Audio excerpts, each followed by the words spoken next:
Now, to pick on the other side for a second, you brought up the example of this Rolling Stone story by Robert Kennedy about the election in the 2004 election and the allegations of fraud in Ohio. And you mentioned that a lot of people read this story and put it down and sort of said, holy shit, the election was really stolen, and I didn't know it. And I have to tell you, I was one of those people. And Yeah. until I read your chapter on it, I did not realize the kind of malpractice that sort of went into that story.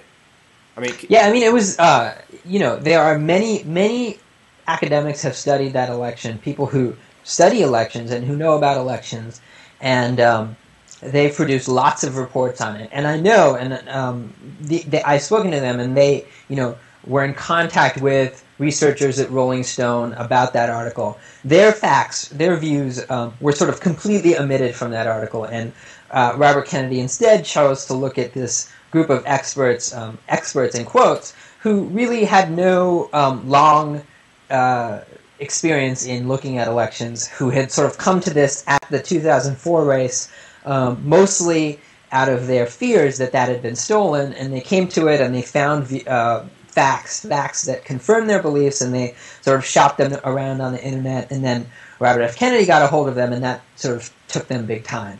yeah. But he completely ignored, the serious academics who study elections and who know about this stuff and who say it wasn't stolen. Right. Yeah. It's funny you mentioned a lot of this. There's a lot of stuff in here about experts and the sorts of things that make us trust a quote unquote expert. You must be quoted as an expert from time to time. Does this does this change the way you think about giving interviews or doing that? I don't really see myself quoted as much as an expert, and I hope I'm not, but I often, like as a reporter, I often quote people as experts, and it really made me sort of reevaluate how I judge someone to be an expert.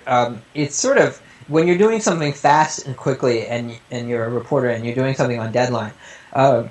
It's easy to call someone an expert just because they're sort of shopping themselves as an expert, and you really need to investigate that, I think, more these days than you would have in the past, because, lots of people have credentials now that are kind of unclear what they mean. Someone could present themselves as a climate scientist and will tell you that the UN panel on global warming is completely wrong, and they could say, I'm a climate scientist and I think that they're totally wrong, but then you might find out that they're not actually the sort of climate scientist who would know about, like, ice in the Arctic or whatever, something that's completely relevant to what actual experts on the topic might be studying. And there's so many people nowadays who come at you on the internet and, through all these forums and there's so many experts, it's very easy to kind of believe people and not investigate their expertise any further.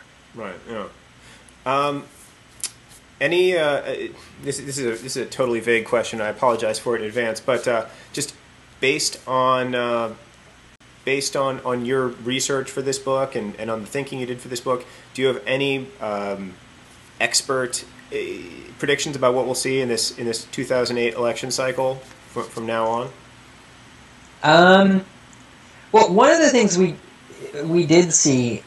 have been seeing is the sort of there's been this underground campaign about Barack Obama and this kind of myth that he's a Muslim.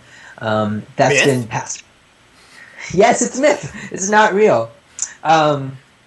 And so that's been a hot topic that's been going around on email a lot. And I mean, it's unclear if it's really done any damage to him politically. It looks like it hasn't, but at least in one poll I saw many people, like 8%, believed that he was Muslim, which is half as many as knew his correct, his actual religion. He's a Protestant Christian, and so that's one of the things we've seen. I'm really curious and sort of anticipating whether there'll be another kind of swift boat kind of attack this year.